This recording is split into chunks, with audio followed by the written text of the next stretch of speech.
좀 어려울 수도 있어요. 이 처음 배우신 분들은 어려울 수 있는데, 그럼 대부분 이제 판례 결론만 아는데 결론은 중요하지 않아요. 사실관계 좀만 바꾸면 결론 바뀌는 거니까. 그러니까 이렇게 왜 그런지 이런 걸 잘 정리하시면 되고, 글을 잘 써야 돼. 글을 기본적으로 이제 글을 잘 쓴다는 관점에서 좀 생각을 하시고요. 카톡 누구야 또? 카톡. 그 답을 쓸 때 물어본 거를 잘 써야 돼. 물어본 걸 잘 써야지 자기 아는 거 쓴다고 답 나오는 게 아니에요. 쓰고 싶은 거 쓴다고 되는 거 아니에요. 근데 솔직히 말하면 이제 채점하신 분들 얘기 들어보면 다 똑같아요. 다 거의 똑같아. 그래서 출제하신 분들인데 우리 이제 변석현 선생님도 출제하셨지만 옛날에 다 똑같아서 세법학은 그냥 다 준대요.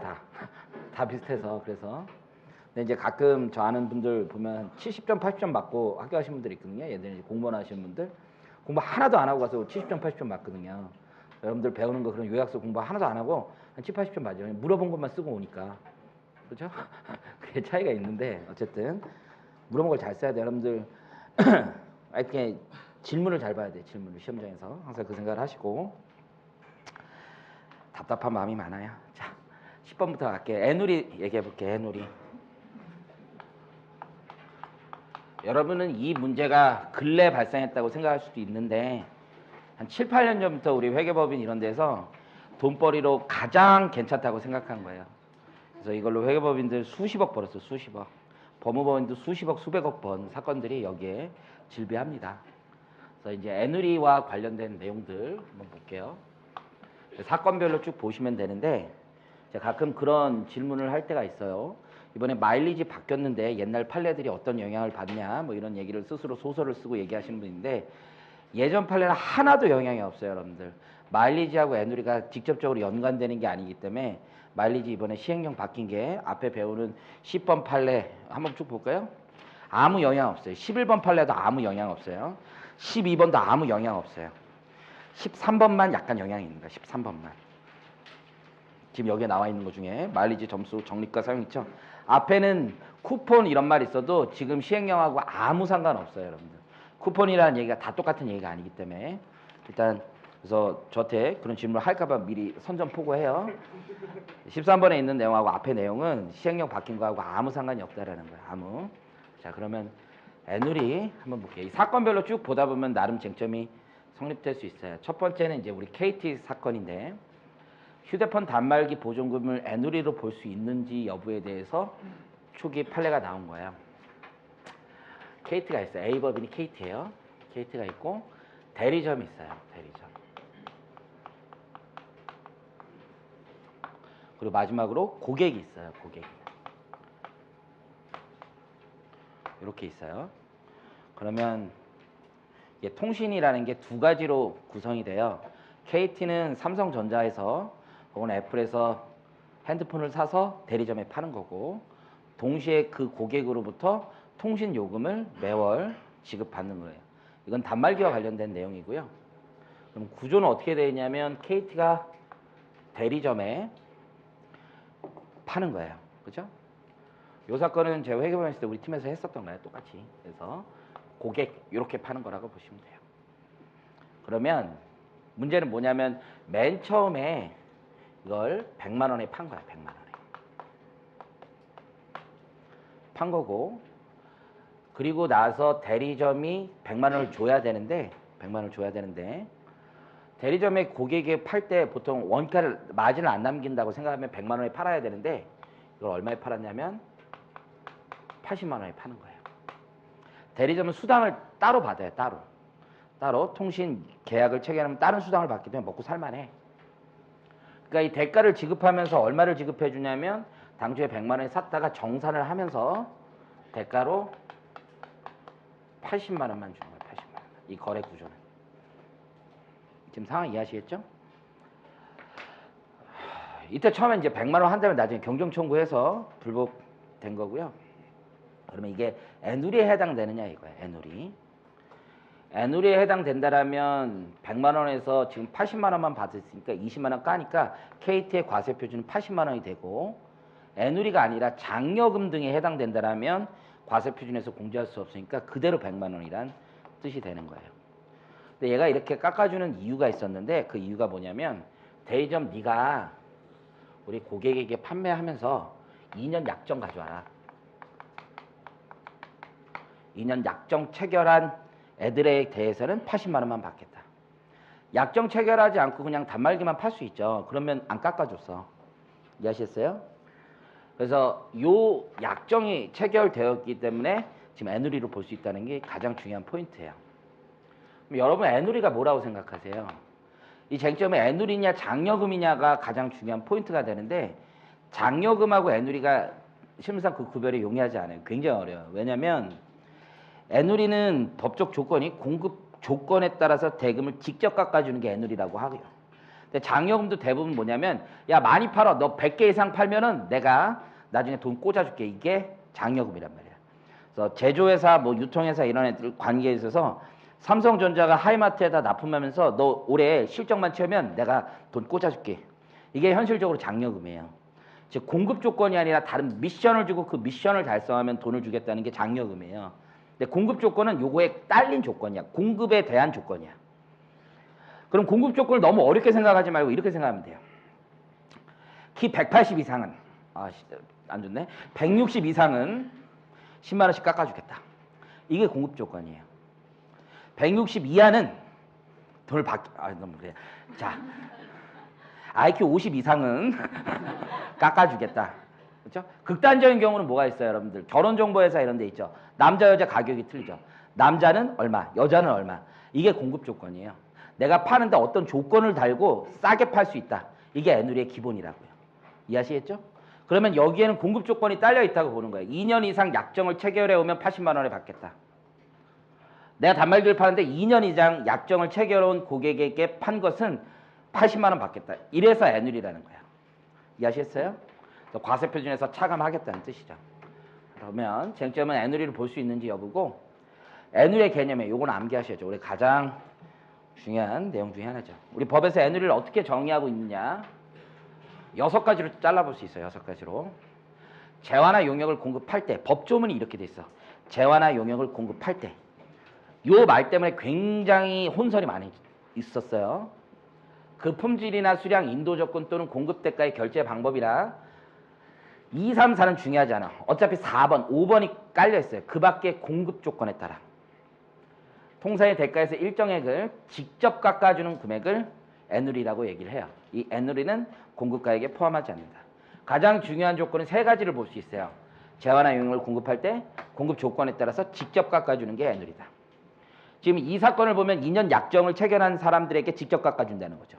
근데 문제는 뭐냐면 과세원처에 이런 주장을 하는 거야. 자꾸. 아니 그러면 이때 깎아줬어야지 이때. 하지만 이때는 확정이 안 됐죠. 단말기가 공급 조건에 따라서 달리 지금 배정될 수 있단 말이에요. 그래서 대법원은 뭐라고 얘기하냐면 그 시기나 방법에 제한을 두지 않는다고 얘기를 해요.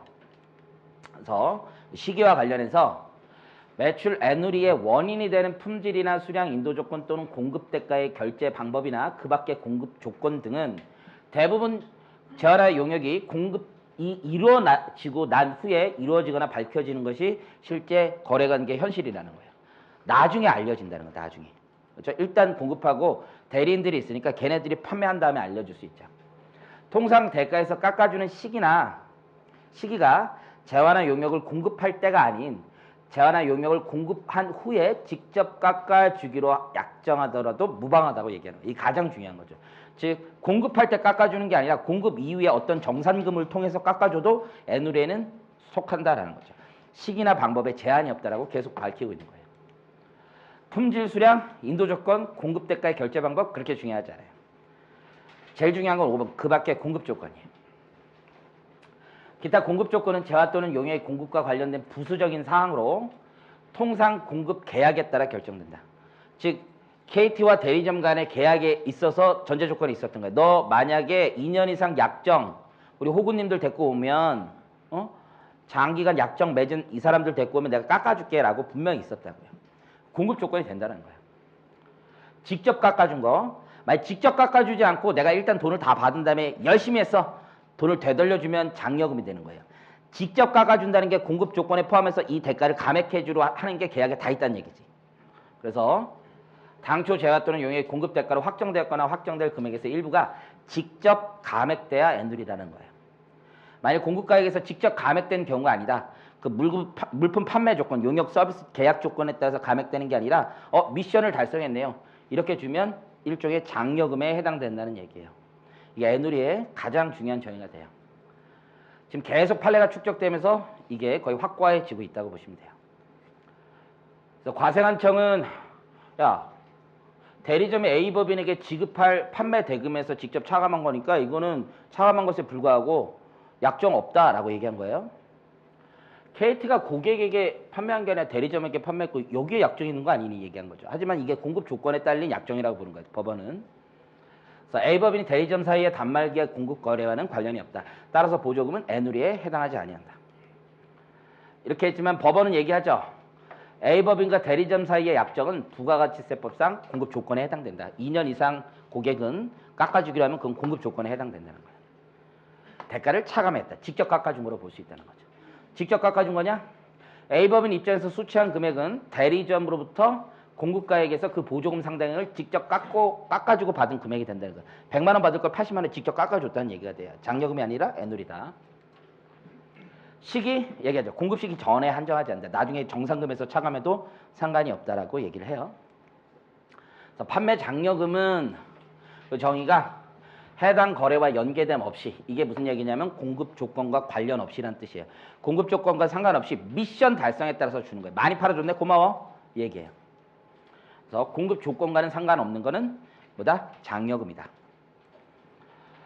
이 장려금을 현금으로 지급했다면 공급가액에서 차감하지 않을 것이고 현물로 줬다라면 그것은 사업상 징여에 해당되는 거죠. 그래서 애누리와 장려금을 비교할 때는 애누리는 공급가액에 포함되지 않는데 장려금은 공급가액에서 차감하지 않죠. 그리고 이때 둘의 차이는 공급가액에서 직접 공제되는지 여부가 가장 중요한 거예요. 직접 공제되는지, 공급 조건에 따라서 공제되고 있는지 보시면 돼요. 근데 실무상은 그 구분이 상당히 어려워요. 오픈마켓 볼게요. 오픈마켓.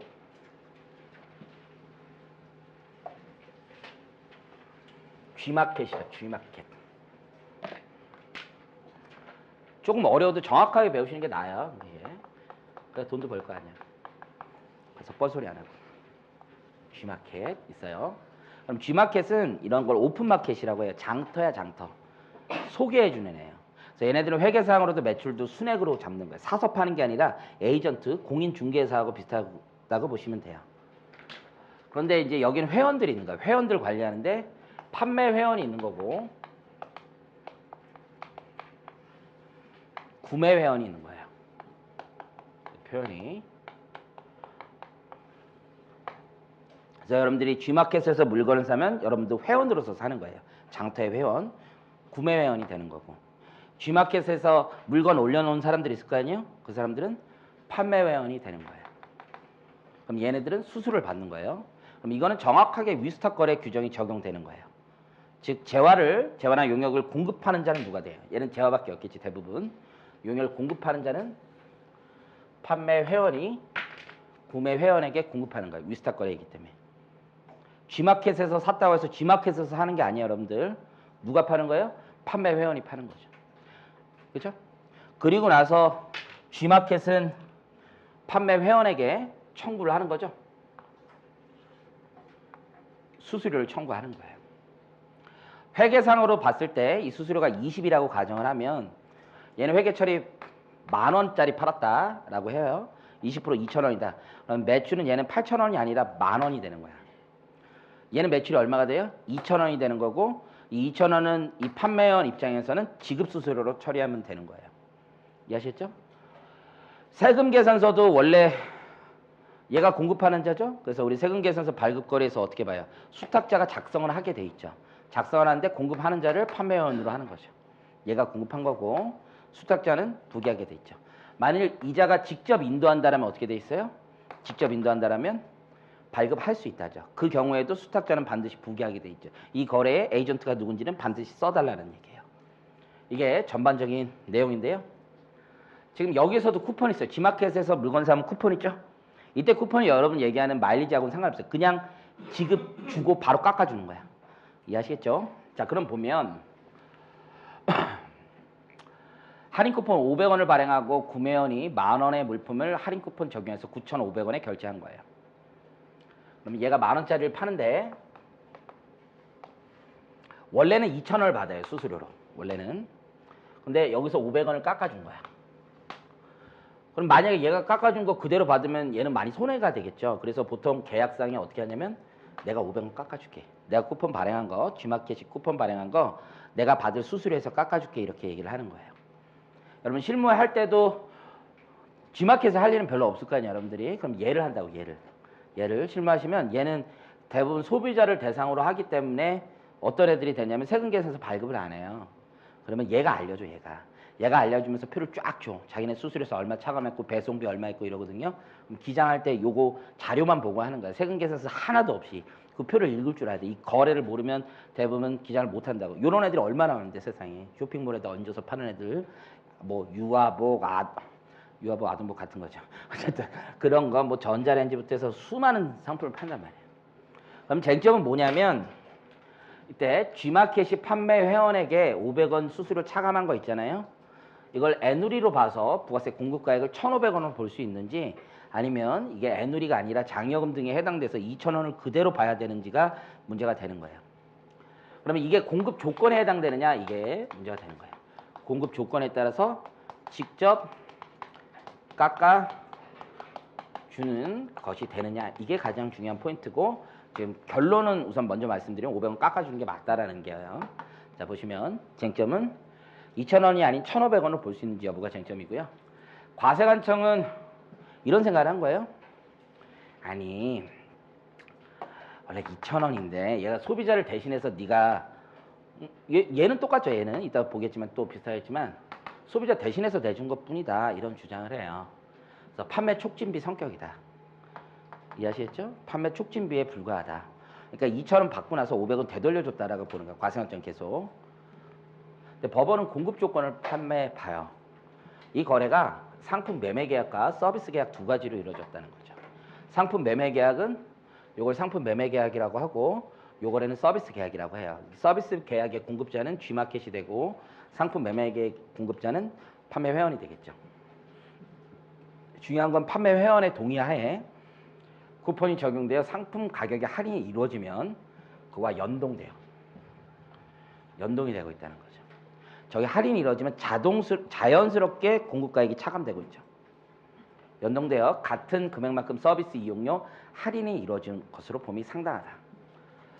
그래서 판매 회원이 지급해야 될 서비스 이용료가 곧바로 공제되고 있지 않느냐. 이게 공급 조건이라는 거예요. 연동돼서. 이 공급 조건이 뭐라는 거야. 우리 G마켓에서 팔면 쿠폰 가져오는 애들에게 깎아주면 우리도 수수료 깎아주겠다는 게 공급 조건이라는 거야. 내가 수수료 받는데 우리가 깎아주면 같이 깎아줄게요. 연동해서. 공급 조건이라는 거야. 대신에 당신 받을 돈은 똑같아요. 이 얘기한 거죠. 당신이 원래 거의 10,000원에서 500원 뺀 9,500원 받지만 우리도 1,500원 받을게요. 깎아줄게요. 우리 받는 수수료도 공급 조건이 연결되어 있다는 거지. 그래서 A법인과 판매원들 사이에 명시적인 또는 묵시적인 약정이 있다고 볼 것이다. 그때그때마다 약정하진 않겠죠. 통합 약정은 하겠지. 깎아주겠다 같이. 그래서 공급 조건에 따라 대금을 깎아주기로 하는 것으로 볼 수 있다는 얘기예요. 시기 방법을 보면 매출 애누리는 그 발생 시기가 재화나 용역의 공급 시기 전후로 한정되지 않고 공제 차감 방법도 특별히 제한이 없다라고 계속 밝히고 있으니까 이 역시 마찬가지라는 거예요. 꼭 이때 깎아줄 필요가 없고 내가 서비스 이용료 받을 때 깎아줘도 상관없어요. 그리고 요거 판매하고 나서 정산이 이루어지는 건 한 달, 두 달 후에 이루어지니까 후에 깎아주는 거거든요. 상관없다 이거예요. 자, 12번 홈쇼핑 할인 쿠폰을 볼게요. 자, 똑같아요 얘도. 이번에는 G마켓 대신에 누가 오냐면 홈쇼핑이 오는 거예요.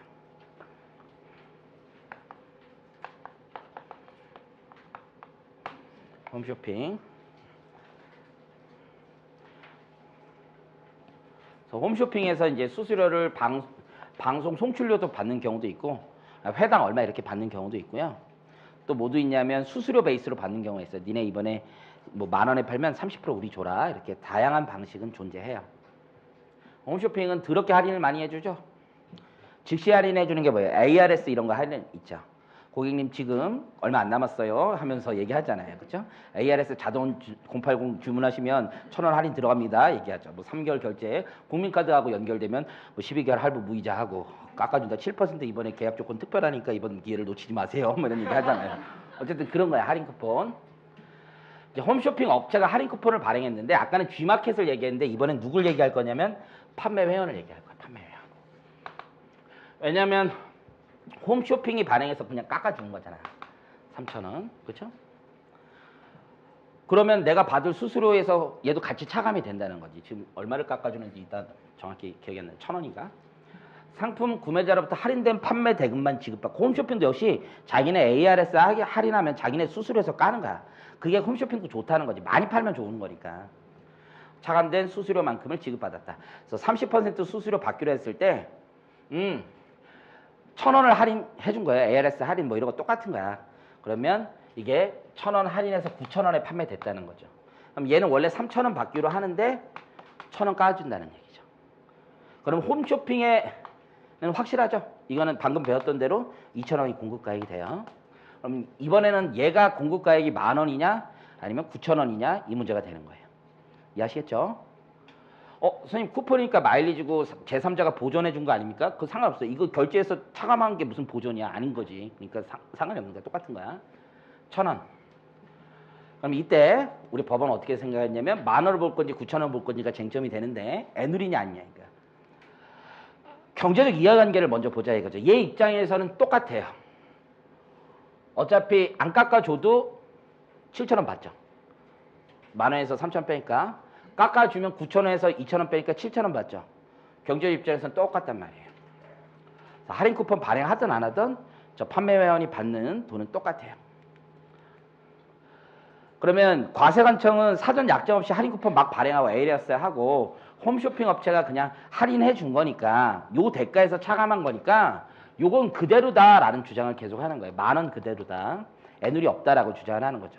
그렇지만 납세자나 법원은 계속 주장하는 게 뭐예요? 공급 조건에 따라서 깎아준 거 아니냐. 홈쇼핑에서 팔리면 ARS 할인되면 이거는 1,000원 깎아준다 라고 얘기했다라는 거예요. 위스탁 거래에서도.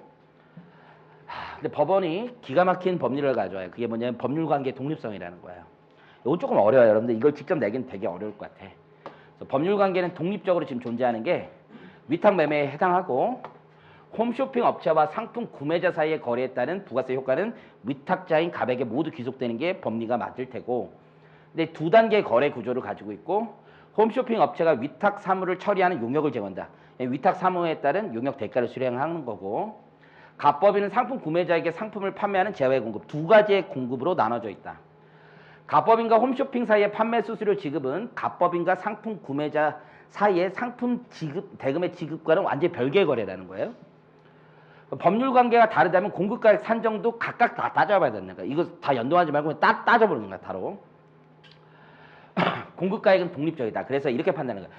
홈쇼핑 업체가 수령하는 공급 대가, 저 2,000원이냐 먼저 보면은 홈쇼핑 업체가 갑법인에게 그 대가를 얼마를 받기로 했는지에 따라 결정되는 거고, 깎아주면 그거 당연히 애누리 공급 조건에 따라.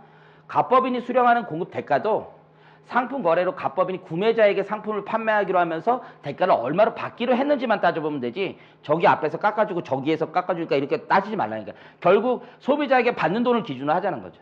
깎아줬으면 됐다 이거예요. 그 조건이 뭐든 간에 이 조건을 얘가 걸었던 무조건 조건이 성취되면은 고객으로부터 받는 돈이 9,000원이 확정이 되니까 그걸로 끝난다는 거야.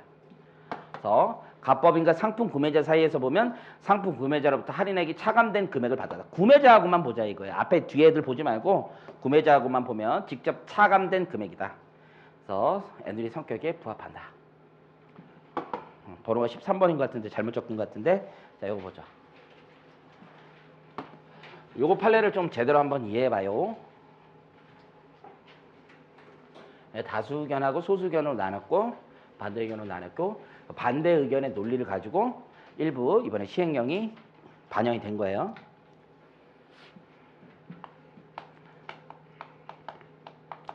L백화점,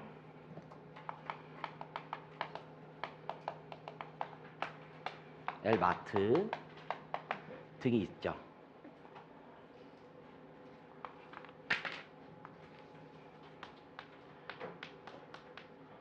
L카드가 있는 거야. L카드, 롯데카드 뭐 이런 거 있어요. 뭐 어쨌든 간에 이런 상황에서 얘네들이 공동으로 마일리지를 운영한 거야. 이 포인트는 공동 마일리지에 있는 거야. 그래서 1차 거래가 있었던 거죠. 1차 거래는 고객이 와서 백화점에서 거래를 해요. 그럼 얘한테 포인트를 찍어준다고, 고객에게. 그리고 그 고객이 다시 와서 L 백화점에서 거래한다, 만약에. 그럼 옛날 법에는 마일리지는 공급가액에 포함한다고 돼 있지만 시행령이 잘못됐다고 얘기하는 거야, 법원에서는. 그건 다 필요 없다. 그리고 지금 와서는 그 주제는 크게 쟁점이 되지 않아요. 지금 어쨌든 바뀐 시행령에 따라 좀 생각을 해보면 L 백화점이 스스로 고객에게 100포인트를 줬다고. 금액으로 해야지 좀 더 느낌이 오죠? 그래서 얘가 한 300만 원짜리 샀어. 그랬더니만 한 10만 원 포인트 꽂아준 거야. 10만 원 포인트. 그리고 와서 그 10만 원 포인트를 나중에 L 백화점 와서 사용해요. 그렇죠? 그러면 1차 거래가 있고 2차 거래가 있는데 그건 공급 조건이라는 거야. 공급 조건이 별게 아니라 너 우리 고객이었네? 포인트 받았네? 그럼 깎아준다는 거야. 이해하시겠죠? 소수 의견도 그거는 동일해. 깎아주는 거 맞다. 애놀이 맞다라고 생각을 하는 거예요. 근데 문제는 L 백화점이 연합을 하는 게 문제야. 이 포인트를 L카드를 통해서 심는 거야. L카드를 통해서. 그죠? 그리고 가서 L마트 가서 쓰는 거지. 이 포인트를 여기다 심어주고 L마트 가서 쓰는 거예요. 이해하시겠죠? 대법원 판례는 이렇게 밝혔어요. 이것도 애놀이다. 그래서 얘도 마이너스다라고 대법원 판례는 얘기한 거야. 지금 시행령과 달리 얘기한 거야. 다수 의견은. 그러면 그거의 본질은 어디에 있었느냐? 결국 교차 사용해서 다 문제가 되는 거야. 대법원의 다수 의견이든 소수 의견이든 지금 시행령이든 자기가 정립하고 자기가 쓴 건 아무 문제 삼지 않아요. 다 마이너스 친다는 거야. L 백화점에서 먼저 샀고 롯데백화점에서 샀고 거기서 포인트 줬고 나중에 그 포인트 가져와서 롯데백화점에서 그냥 써요. 그럼 2차 거래에는 공급 조건에 따라서 1차 거래 때 생긴 포인트를 조건으로 하여 대금을 감액해 주기로 하는 약정이 체결돼 있으니까 그냥 감액하면 돼. 실제로 받은 돈으로 하면 되는 거예요. 애누리로 보면 되는 거예요. 근데 문제는 L카드에다 심어줬고 그 L카드에서 포인트가 쌓인 걸 가지고 여기 와서 결제했을 때 마이너스로 칠 것이냐 문제가 된 거지. 지금 시행령은 못 친다라는 게 기본적인 입장인 거고 다수 의견과 소수 의견을 볼게요. 다수 의견은 공급 조건과 관련이 분명히 있다고 얘기하고 포인트는 가격을 깎아달라고 할 수 있는 권리다. 포인트는 권리다. 그다음에 회사가 고객에게 직접 현실적으로 현금의 지급을 청구할 수 없다. 애누리에 해당된다 얘기를 한 거예요. 자, 요게 이제 중요한 내용이야. 부가가치세법의 과세표준을 보면 금전을 받으면 금전이 과세표준이 되고 금전 외의 대가를 받으면 과세표준이 되는지에 대해서 이야기하고 있는 거죠. 금전 외의 대가를 받는다면 그것도 과세표준에 포함한다고 있어. 대가를 받는다면. 그렇다면 우리 반대 의견은 어떤 얘기를 하고 있냐면 고객으로부터 직접 수령한 금전은 없더라도 제3자로부터 대가를 수령하고 있는 경우라면 금전 외에 대가를 수령한 것이 맞다. 그래서 정상금을 받을 권리라는 게 있잖아. 지금 내가 고객이 와서 10,000원짜리를 사는데 포인트 2,000원 써서 8,000원만 받았어. 하지만 2,000원을 제3자로부터 받을 권리가 있으니까 그 권리는 금전적 가치를 가지는 권리고 이것은 과세표준에 포함돼야 된다. 이게 반대 의견이 밝히는 거예요. 그러나 다수 의견은 뭐라고 했냐면 그거 그냥 권리야. 그거 그냥 자기들끼리 얘기하는 거야. 금전적 대가가 아니라는 거야. 아무것도 아닌데 우리가 보기엔 2,000원 이거 깎아달라는 그냥 권리로 끝난 거지 남한테 받고 안 받고는 고객과 직접적 관계가 없으니까 아니야 이렇게 얘기를 한 거예요. 즉 그 포인트 2,000원을 통해서 남한테 받을 권리라는 것 자체가 금전적 대가라고 보지 않는다는 거야. 다수 의견은. 누가 말이 맞는지는 애매한 거예요. 사실 엄청 싸웠어요. 이게 8대 5로 끝난 사건인데 서로 치고 막 했단 말이에요. 대법관들끼리도 뭐 저런 생각을 해. 쪽팔리게 막 서로 얘기하고 막 얘기한단 말이에요. 서로. 농담이 아닌데 진짜 그래 진짜. 금전 외의 대가가 아니다라고 하고 얘기를 한 거예요. 결국 교차 사용만 문제된 거야. 교차 사용이 아닌 경우는 다 애누리로 본 거예요. 근데 과세관청이 이거를 다 돌려주니까 막 으쌰으쌰한 거야. 이거. 짜증나네 이런 거예요. 과세관청이. 아니 얘들 분명히 돈을 받잖아. 응? 그러니까 제3자로부터 보전받는 경우는 반드시 과세해야 된다는 입장으로 시행령을 과감하게 뜯어 고친 거야. 지금 이해하시겠죠? 이 시행령이 합헌이냐 아니냐 뭐 그거는 그다음 문제지만 현재 법령은 분명히 제3자로부터 보전받는 제2차 거래에서 제3자로부터 보전받는 권리는 지금 반대 의견의 입장에서 법을 입법화시킨 거죠. 그 권리가 분명히 금전적 가치가 있는 것이다. 제3자로부터 보전받을 것이라면 그래서 과세표준에 포함한다는 게 지금의 논리예요. 근데 이 수많은 논리들이 왔다 갔다 하면서 법전을 쓰려고 보니까 대단히 복잡하게 기술이 돼 있는 거예요. 이때 이제 함께 문제가 됐던 게 상품권이에요. 상품권. 근데 상품권 두 가지 종류가 있어요. 여러분들. 고객이 가서 그냥 사는 상품권 있죠. 근데 이런 거 있죠. 백화점 가면 10만 원 이상 고객은 만 원을 주고 30만 원 이상 고객은 3만 원을 주고 100만 원 이상 고객은 뭐 20만 원을 주고 뭐 이런 상품권들 있죠. 이런 걸 증정상품권이라고 얘기해요. 이것도 마일리지하고 성격이 똑같은 거지. 그런데 과세관청은 이 상품권이 고객이 왔을 때 마일리지로 지급한 상품권인지 아니면 먼저 돈을 받고 지급한 상품권인지에 따라서 얘기가 달라져야 될 거 아니에요. 그래서 우리 법에서 이렇게 한 거죠. 아, 이게 만약에 구분 관리가 된다면 필요하겠다. 전산 등으로 실제 일련 번호가 다르다고. 그냥 공짜로 준 상품권인지 돈 받고 받은 상품권인지가 다르니까 그렇게 구분 관리가 만약에 된다면 역시 부가세 과세 대상이 아니다라고 얘기를 한 거예요. 실제 걔네들은 다 구분 관리가 됐고 마일리지하고 똑같은 거지. 근데 우리가 마일리지 포인트라는 건 가공이 어디 하늘에 있는 거죠. 보통은 카드 안에 있고 그게 어디 있는지 모르겠지만 있다고 하는 거고 상품권은 눈에 보이는 것 뿐이죠. 둘은 법적 권리는 동일해요. 전산상으로 있느냐 아니냐의 차이일 뿐이지. 자, 그러면 시행령은 이렇게 얘기하고 있는 거예요. 마일리지의 개념. 일단 마일리지의 개념을 쓰라고 얘기할 수 있죠. 마일리지는 두 가지가 있는 거야. 증정상품권하고 일반 마일리지. 개정된 부가가치세법 시행령에 따르면 마일리지는 다음 중 어느 하나에 해당하는 것으로 한다. 첫 번째가 재화 용역의 구매 실적에 따라 마일리지 포인트 그 밖에 유사한 형태로 별도의 대가 없이 적립받은 다음에 향후에 다른 재화 용역을 구매할 때 결제 수단으로 사용할 수 있다. 이게 마일리지의 정의예요. 마일리지는 어떤 거래를 해서 구매 실적에 따라서 받은 다음에 향후에 재화나 용역을 살 때 결제 수단으로 쓸 수 있는 거예요. 그 결제 수단의 또 대표적인 게 상품권이고 상품권은 다시 얘기할 때 구분 관리되는 상품권에 한한다라고 다시 두고 있는 거예요. 지금 사건이 두 개가 있었으니까 이걸 가지고 법을 만든 거고요. 그 다음에 보면 공급가액에서 제외하는 마일리지를 두고 있어요.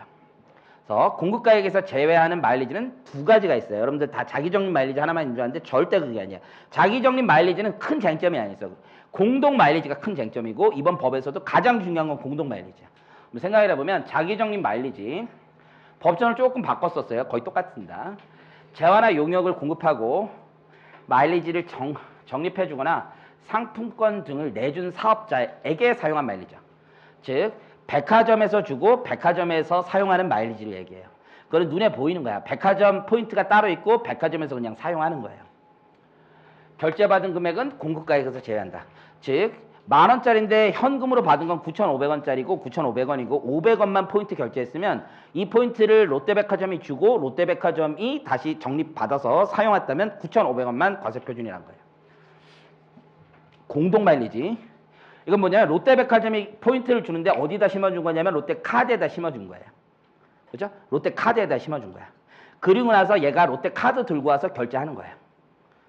같이 심었지만 지금 마일리지 공제해 주려면 전제 조건이 뭐냐면 다른 사람을 통해서 적립은 해줬지만 롯데카드에다 나의 포인트를 적립해 줬지만 나중에 쓸 때 그게 롯데백화점이 적립해 준 포인트로 썼으면 공제해 주겠다는 뜻이에요. 공동 마일리지. 이해하시겠죠? 그래서 자기 적립 마일리지에는 다른 사업자를 통하여 적립하여 준 경우를 포함하되 법에 보면 이렇게 돼서 여러 사업자를 통해 적립 사용할 수 있는 공동 마일리지 등의 경우 다음의 요건을 모두 충족한 경우에 한정한다고 되어 있습니다.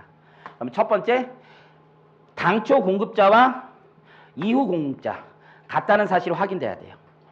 두 번째, 결제받은 부분에 대해서 제3자로부터 보전받지 않을 것. 이게 무슨 얘기냐면 롯데카드에다 심어줬는데 롯데카드가 돈 얹어가지고 더 주면 안 된다는 거야. 그래서 잘 이해가 안 될 것 같아서 여기 뒤에 다시 한번 썼어요. 고객이 롯데마트에서 먼저 구입을 했어요. 그럼 공동 마일리지는 뭐냐면 롯데카드 포인트에다 심어주는 거야. 롯데카드 포인트에다. 여러분들 OK 캐시백, CJ 올리브영 뭐 이런 거 다 CJ 원포인트 카드에다 다 심어주잖아요. 다 똑같다고. 다른 포인트에다가 심어주는 거야. 요즘에 어디에다가 롯데백화점 포인트가 따로 있지도 않아요. 다 공동 마일리지지. CJ 올리브영에서 사던 빕스에서 배고파 투싼 플레이스에서 사던 어쨌든 CJ 원카드에다 다 꽂아주잖아. 그게 실제 회사가 CJ 올리브영 네트워크스라는 회사에서 관리하고 SK 같은 게 SK 마케팅 앤 컴퍼니에서 다 관리하고 어차피 관리하는 회사는 다 따로 있어. 거기를 통해서 적립을 하고, 즉 이 말이 다른 사업자를 통해서 적립한다는 얘기야. 그런 다음에 L마트에서 구입할 때 고객이 L마트 포인트를 사용한다는 얘기는 뭐냐면, 이 카드 포인트에서 자기가 쓰는 부분, 자기가 적립해준 부분이 쓰이는 게 있고 남이 적립한 부분이 쓰이는 게 있을 거 아니에요. 그래서 사용하는데 단 해당 포인트가 L마트 구입할 때 적립된 포인트고, L카드로부터 포인트 사용에 대한 대가 보전을 받지 않는다는 거지. L카드가 따로 돈 주는 건 없고 내가 쓴 거 가지고 내가 찾아가는 거야. 단지 이 카드가 누구 카드일 뿐이에요? L카드 카드일 뿐이야. CJ 올리브영 카드든 혹은 뭐 OK 캐시백이든 다 똑같다는 거지. 즉 내가 주고 내가 받는 게 명확하지 않은 경우가 훨씬 더 많아요. 공동사업 네트워크를 통해서 마일리지를 적립하고 그 안에 내 거 심은 거 찾아오면 과세 안 된다는 거야. 근데 남이 심은 거 찾아오면 과세 된다는 게 지금 입장인 거고. 그래서 공급가액에 포함하는 마일리지는 세 가지 종류가 있는 거예요. 첫 번째는 제3자가 보전해준 마일리지가 있어요. 이건 얘기할 것도 없이 나는 단 한 번도 롯데백화점에서 물품을 구입한 적이 없어요. 그렇죠? 근데 이 고객이 롯데 카드 포인트 더럽게 많아. 예를 들면 우리 와이프는 현대카드 포인트가 많더라고. 현대카드 포인트를 가지고 온 동네방네 다 쓸 수 있죠. 온 동네방네. 그거는 걔 입장에서 예를 들어서 제3자가 보전해준 마일리지랑 똑같은 거 아니야. 현대카드가 돈 심어줄 거 아니야. 그렇죠? 요래도 뭐가 된다? 공급가액에 포함한다. 근데 여러분들 이런 경우도 많아요. 여러분 통신사 카드가 대부분인데 파리바게트 있죠. 파리바게트에서 어떤 거 쓰면은 SK인가? SK? SK 다 돼? 파리바게트 다 돼요? 몰랐네. 하루에 한 번밖에 안 되죠 그거. 아, 내 SK 그 VIP 고객인데 난 그런 걸 원래 편의점에서 이렇게 긁지를 않아요. 뭐 보여주진 않아. 그래서 나랑 이제 책 같이 쓴 후배한테 그걸 줬어. 카드를 그 사진 찍어가지고 그 단말기만 되면 할인 다 되더구만. 그래서 지가 찍어가더니 형님 제가 하겠습니다 그러더라고. 근데 어느 날 내가 파리바게트 우연히 갔는데 진짜 나한테 할인하라고 계속 얘기해서 한번 할인하려고 그랬어요. 근데 이미 썼대. 난 쓴 적이 없는데. 이 새끼가 먼저 써간 거야 이게. 어쨌든 사업상 징역. 그러면 그런 마케팅 포인트 중에서 카드사 있죠? 통신사 그거 돈 하나도 안 줘. 그냥 업무 제휴야, 업무 제휴. 돈 하나도 안 줘요. 업무 제휴야. 그죠? 무슨 얘기냐면 고객한테 돈 받은 거 없어. 파리바게트 돈 하나도 안 받아. 통신사랑 그냥 제휴한 거야. 아무것도 없어요. 그냥 통신사도 파리바게트에서 할인된다는 조건이 붙으면 사람들이 통신 많이 가입하겠지 하면서 준 거고, 파리바게트도 그런 거 주면은 많이 고객이 있으니까 그냥 할인해 준 거예요. 서로 윈윈이야. 대금 정산 하나도 없어. 이때 과세 표준에 포함할 것이냐 이거야. 내가 준 마일리지가 아니죠. 내가 준 마일리지로 깎아주는 게 아니잖아 지금. 그냥 제3자가 가공에 무슨 금전적 대가가 있는 것처럼 보이는 걸로 하고 1,000원 깎아준 거죠. 과세 표준에 포함하느냐. 쟁점이 됐는데 법은 사업상 징여로 보자는 거지. 내가 적립해준 게 아니고 제3자가 적립해준 마일리지 등으로 결제받았다. 가공의 결제도 상관없어요 이건. 결제 받지 않아도 사실 상관없어요. 이거 다 사업상 징여라는 거야. 그렇죠? 결제 받은 부분에 대해서 보전받지 않았다는 게 이해돼요? 결제는 마일리지 포인트라는데 돈은 안 받았다는 얘기야. 이런 포인트가 엄청 많아요 여러분들. 그냥 마케팅 제휴예요. 그렇죠? 스타벅스 같은 데 하면 걔는 누구 것만 해줘? KT 것만 해줘. KT는 돈 줘. KT는 스타벅스가 이게 만만한 회사 아니거든요. 돈을 주는데 지금 이거 가지고도 경정 들어가 있어 사실은. KT가 돈 줘도 이거 안 된다. 과세하면 안 된다. 왜냐하면 고객이 낸 돈이 아니라는 거야. 물건을 사는 고객이 낸 돈만 우리는 무조건 부가세 포함된다는 게 지금 실무자들의 다 입장이에요. 남이 준 거 아니라는 거야. 지금 시행령 다 잘못돼. 다 쓰레기다 이거예요. 솔직히 그래 솔직히. 그리고 진짜 조세법에 아주 고수들 있죠. 고수들. 이번 시행령 개정을 뭐라고 표현한 줄 알아요? 예를 들어서 이창현 교수님 요상하다. 한마디로 그냥 이상하다 이러죠. 임승선 교수님 쓰지도 않았어요. 대법원 판례 때 말이지 소수 의견도 참고할 만하다. 이 정도 했어요. 시행령 바뀌었다고 하더라. 거의 이 정도에 거의. 진짜 고수들은 저 시행령 쓰레기라고 봐. 쓰레기라고. 그리고 지금 경정 청구에 있어서 아무런 제한이 없다고 생각을 합니다. 그래서 다 진행하고 있어. 다. 이 시장이 계속 있어. 계속. 이게 엄청난 시장이에요. 왜냐하면 포인트 지금 마케팅 수단이 너무 발달되어 있기 때문에 까느냐 안 까느냐 이 시장이 엄청나게 발달되어 있고 맨날 그것만 생각해. 맨날. 우리나라에서 차관된 것도 아니고 유럽에서 애들이 하다가 회계법인 안진회계법인 뭐 3.3일 이런 애들이 맨날 연구하거든. 일주일에 한 번씩 회의해요. 법무법인들 일주일에 한 번씩 월요일마다 회의해. 뭐 하냐면 공부해가지고 함께 모여가지고 유럽에서 이런 판례가 나왔으니까 우리도 적용하자. 맨날 이거 돈벌이 하거든. 맨날 해. 그걸 자기들 말로는 R&D라고 해. 연구인력 개발이라고 해. 진짜 R&D 팀이 따로 있어요. 팀 이름이 R&D 팀이 따로 있어요. 판례 분석하는 거 맨날 돈 될 만한 거. 그래서 다 똑같은 얘기하고 있는 거야. 변숙수 선생님이 안준혁이 R&D 팀장이었어. 믿지는 않겠지만 나도 잘 안 믿어져. 어쨌든 간에 부당행위 계산 부인이 적용되는 거. 마지막으로 포인트를 줬는데 너무 결제를 싸게 해준 거야. 돈은 줬는데 그게 제3자 결제가 특수관계인이고 매우 적은 돈만 줬어. 그럼 시가로 과세해야 되는 거죠. 지금 이해하시겠죠? 결국 지금 시행령이 얘기하고 있는 건 내가 준 포인트로 두 번째 거래에서 딱 적합해야지만 부가세 과표에서 포함하지 않겠다는 뜻이고요. 이해하시겠죠? 나머지는 다 넣겠다는 거야. 공과에게. 제3자가 보전해주거든. 보전 안 해줬어도 걔로 결제하고 보전 안 받았어도 가공에 포인트가 있으니까 과세하겠다는 거고 특수관계자 싸게 받아도 그 싼 금액이 아니라 시가로 과세하겠다는 뜻이에요. 전부 다 과세하겠다는 뜻이야. 쓰레기지. 돈벌이를 하지 말란 얘기지. 그렇기 때문에 쓰레기예요. 뭐 법리 자체가 쓰레기가 아니라 우리한테 쓰레기야. 국세청 입장에서는 죄송합니다. 국세청 입장에서는 제대로 된 거야. 제대로. 자 이제 마일리지 끝났어요. 아 힘들어요. 자 이제 흥분했네요. 이거 볼게요. 공급 시기 전에 발급된 세금 계산서. 요거 재밌는 거예요. 요거.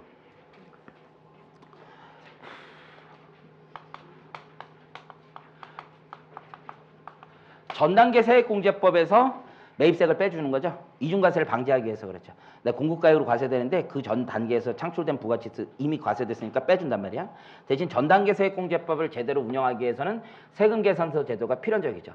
그래서 입증되는 세금계산서에 한해서 요거 매입세 공제를 해주겠다는 거죠. 그 요건이 좀 엄격하다 이거죠. 그렇지만 여러분들 이런 생각해야 돼. 내가 조금 실수했어. 조금. 세금계산 좀 잘못 썼어. 그걸 가지고 매입세 공제를 안 해주면 사업자 죽으라는 얘기예요. 10%야 10%. 영업이익률이 보통 5% 6% 이래요. 근데 원가의 10%는 얘기는 거의 안 남어. 그럼 저거 한번 충족내면 다 죽으라는 얘기야. 그래서 공무원분들께서 맨날 얘기하는 게 부가세는 무슨 거래 질서를 해야 하는 거를 다 잡는 거예요. 억울해도 내야 되는 게 부가세예요. 이런 얘기 많이 하시거든요. 법원 가면 다 깨집니다. 법원에서는 좀 실수한 거 가지고 왜 그래. 아니 뭐 얘가 잘못할 수도 있지. 뭐 그게 큰 죄라고 그래. 이게 출발이야 이게. 그렇죠? 그래서 여러분들 한번 보면 사실과 다른 세금계산서라고 해서 필요적 기재사항이 잘못 기재됐으면 매입세 공제 안 해준다고 법에 돼 있죠. 이건 뭐냐면 거래질서 엄격히 하긴 하는 거야. 그렇지만 실수가 있을 수 있지. 작성하다 보면 실수가 있을 수 있잖아요. 그래서 이 판례가 나오기 전에 맨 처음에는 이런 얘기가 있었지. 그 뒤에 나오는 판례인데 보면 이 판례보다 뒤에 있는 판례를 먼저 배운 다음에 이걸 배우는 게 나을 것 같아요. 사실과 다른 세금계산서의 완화라고 붙였죠. 2002년 전원합의체 판례인데 이렇게 얘기하는 거야. 자, 사실과 다른 세금계산서라는 건 필요적 기재사항이 잘못됐다는 건데 필요적 기재사항 중에 하나가 작성일자죠. 그 작성일자는 공급시기하고 같아야 돼. 근데 공급시기가 다르면 사실과 다른 세금계산서가 되는 거야. 기본적으로. 이해하시겠죠? 근데 여러분들 사업을 해보면 알아요. 이게 딱 못 맞춰. 공급시기에 딱딱 맞춰서 작성을 못해요. 그래서 그걸 이제 완화하기 위해서 후발급 세금계에서 월합이 있는 거지. 월에 한 번씩 해라. 그럼 봐줄게. 그죠? 그렇게 하더라도 이번 달에 한 거 놓칠 수 있고 다음 달에 할 수도 있는 거야. 이해하시겠죠?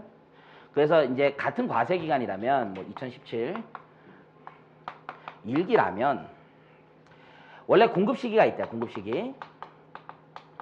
그런데 나중에 작성이 된 거야. 그러면 옛날의 법은 이걸 면책하는 조항이 없었어. 지금은 공급시기 이후에 작성 발급된 세금계산서도 과세표준 확정신고 기한 이내 작성된 거라면 매입세 공제해주잖아요. 그렇죠? 지금은 그렇지만 옛날엔 그런 조항이 없었어. 그때도 조항 하나만 있었어. 사실과 다른 경우라도 착오 등에 의해서 작성된 거고 그 착오 등에 의해서 잘못 작성됐지만 다른 거래 사실관계를 보니까 확인이 되면 인정된다는 거야. 여러분들 다 오해하는 게 그 착오가 마치 실수로 잘못 작성된 거로 생각하는 분들이 굉장히 많아요. 착오, 5월 3일로 적었는데 어이구 6월 3일 이런 게 착오인 줄 알았는데 그 전혀 아니야. 또라이예요. 바보가 세상에 그렇게 많아요. 착오라는 건 6월 3일 날 적어야 되는 줄 자기가 생각했지만 실제 5월 3일 적는 게 맞는 게 착오야. 내심의 의사에 잘못된 인식이 있는 거예요. 그래서 전혀 다른 거야. 여러분이 아는 거 실수가 아니야. 실수가. 원래 살다 보면 이때 해야 되는데 다음 달에 하자. 이렇게 하는 거야. 의도적 착오도 분명히 있는 거야. 이때 한 거야 이때. 그래서 대법원에서 그 당시 이제 전원합의체 판례가 나올 때 두 가지를 얘기한 거야. 그렇더라도 이때 과세 기간을 넘어서 소급 작성하는 건 인정할 수 없다. 왜냐면 이때 소급 작성한다면 말이 안 되는 게 세무조사 나왔어. 매출 누락 다 걸렸어. 그랬더니 이제 뭐하러? 이제 작성하는 거죠. 그것도 소급 작성이잖아. 그거는 봐줄 수가 없는 거지. 이게 세금 개선서라는 게 대응의 원칙이 있어야 되죠. 수익비용 대응처럼 우리 정확한 대응의 원칙이 있어야 되니까 동일 과세 기간에서는 매출과 매입이 같이 잡히면 오케이라는 뜻이에요. 그래서 우리가 당시에 그 규정이 없었음에도 불구하고 공급 시기 이후에 작성된 세금 계산서가 사실과 다른 세금 계산서가 아니라는 별도의 규정이 없었음에도 불구하고 전환합의체에서 과세 기간을 달리하여 작성된 경우는 인정할 수 없겠지만 사실과 다른 세금 계산서겠지만 동일한 과세 기간 내라면 인정하겠다고 한 거예요. 그래서 그 다음에 법률이 개정되면서 동일 과세 기간까지 인정하다 요즘 확정해서 확정 신고 기한까지로 늘려주고 있는 거고. 지금 이해하시겠죠? 그래서 요 당시에 이제 사실과 다른 세금 계산서를 계속 완화하려고 하는 거야. 그래서 요에 대한 얘기고요. 그래서 요게 완화에 대한 얘기고 잠시 법을 보면 이렇게 돼 있지. 원래 세금 계산서를 발급받지 않거나 사실과 다르게 적힌 세금 계산서는 매입세 공제하지 않는다라고 법전에 적혀 있단 말이에요. 맨 처음에 합계표 불성실이 있고 그다음 세금 계산서 문제가 있는 거죠. 근데 예외 사항으로 둔 게 첫 번째는 별거 아니고 사업자 등록을 신청했는데 발급일까지 거래에 대해서 해당 사업자 또는 대표자의 주민등록 번호를 적어 발급한 경우 이 경우는 사실과 다른 세금 계산서를 보지 않겠다는 거지. 왜냐하면 사실과 다른 세금 계산서는 필요적 기재사항이 잘못 기재된 건데 그 필요적 기재사항 중에 하나가 공급하는 자, 공급받는 자의 등록번호란 말이에요. 그럼 사업자 등록번호를 적어야 되는데 대표자 주민등록번호를 적었으니까 사실과 다르다라고 주장할 수는 없다는 거지. 법에서 예외를 터준 거야. 이거는 인정해주겠다. 두 번째가 제일 중요한 거 두 번째가. 세금 계산서의 필요적 기재사항 중 그 네 가지 중에서 일부가 착오로 사실과 다르게 적혔지만 세금 계산서에 적힌 나머지 필요적 기재사항이나 임의적 기재사항으로 봐서 인정될 만하다 이거죠. 아이 공급식인데 여기다 적은 거야. 아이 그래도 이걸로 하려고 했었던 거네. 그냥 좀 늦게 지연 발급됐네. 매입세 공제는 해줘야지. 이 뜻으로 바뀐 거예요. 그러다 3번 없었는데 이 전환합의체 판례가 나온 다음에 3번이 생긴 거야. 3번도 2번으로 해결할 수 있는 문제야. 원래 2번으로 다 해결이 돼요. 잘못 실수한 건 다 해결이 돼. 근데 3번을 추가로 법에서 만들어준 거야. 추가로. 아 너무 유형이 많으니까 이거 따져볼 필요 없이 법원에 올 필요 없이 이거 법률 요건이 명확하면 과세관청도 양보해라라고 하면서 아예 법으로 인정해준 거야. 그럼 이제 마지막으로 다시 올라가. 이 사건은 이제 요 문제가 되는 거지. 사실관계. 좀 재밌는 사건인데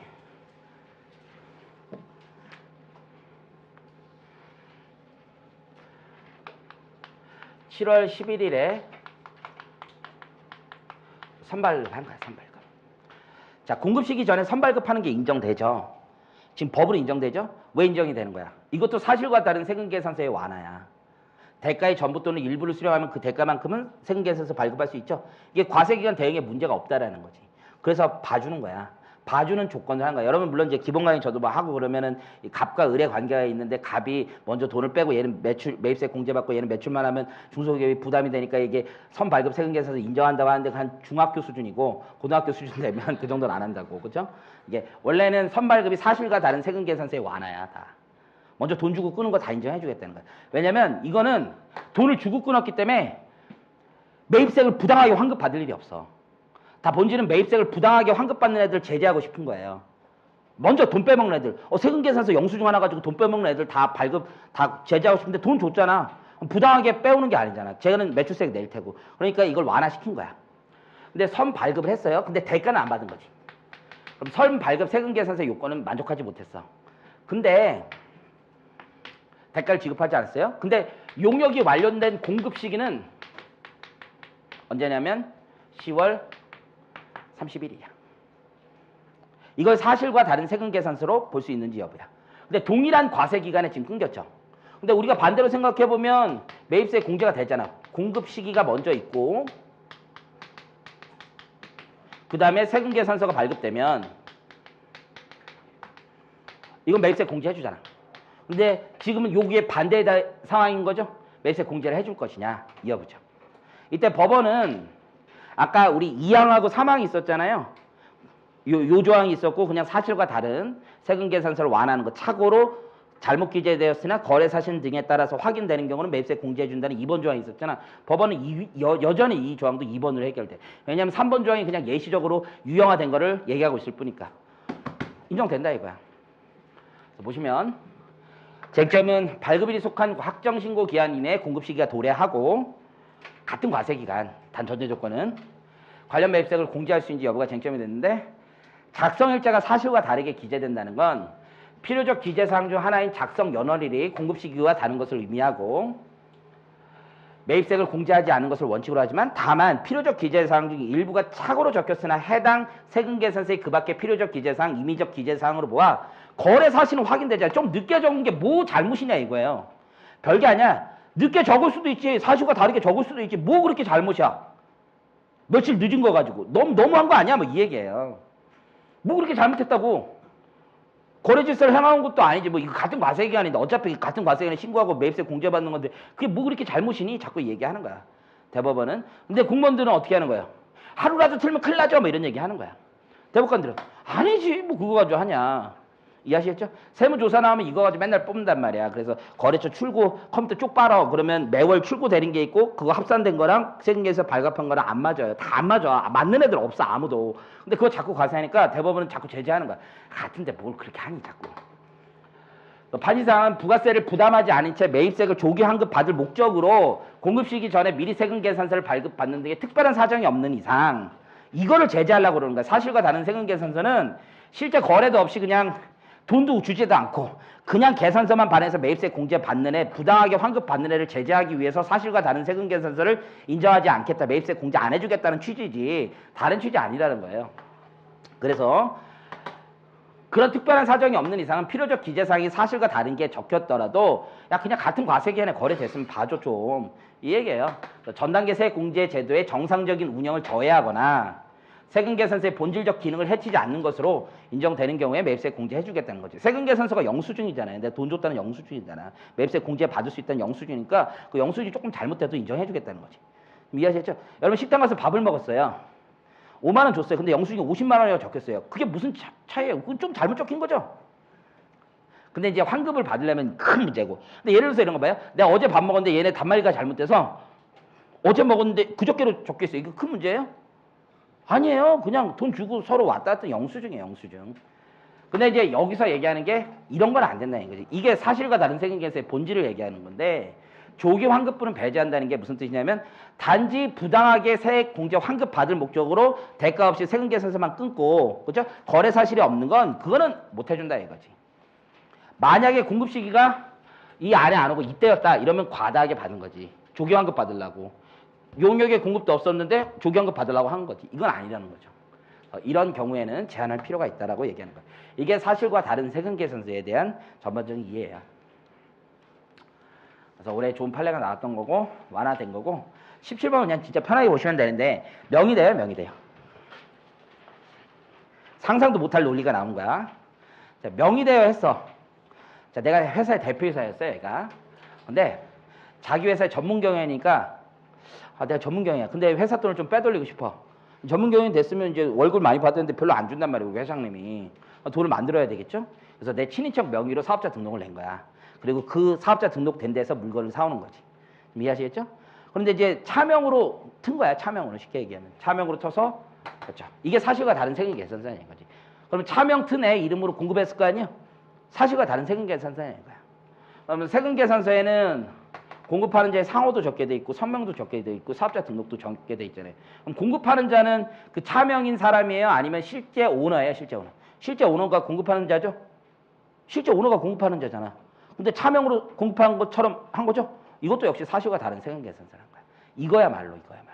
그래서 여기에 명의대여자의 성명이 기재되어 있는데 공급자의 기재가 사실과 다른 세금계산서에 해당한다고 보고 관련 매입세액을 불공제했죠. 단 공제받는 요건이 있지. 매입자가 공제받으려면 선의 무과실이면 공제받을 수 있죠. 뻔히 하는 거 알잖아. 대표자로서 그 해당 법인이 차명으로 거래한다는 사실도 다 있고 관련 매입세를 공제받겠다고 하는 거잖아요. 그건 안 되겠다는 거지. 이거는 약간 정책적 반영이 있는 거예요.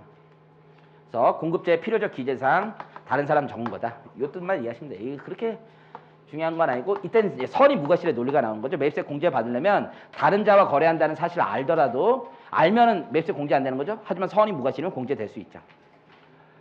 18번부터 좀만 쉬었다 할게요.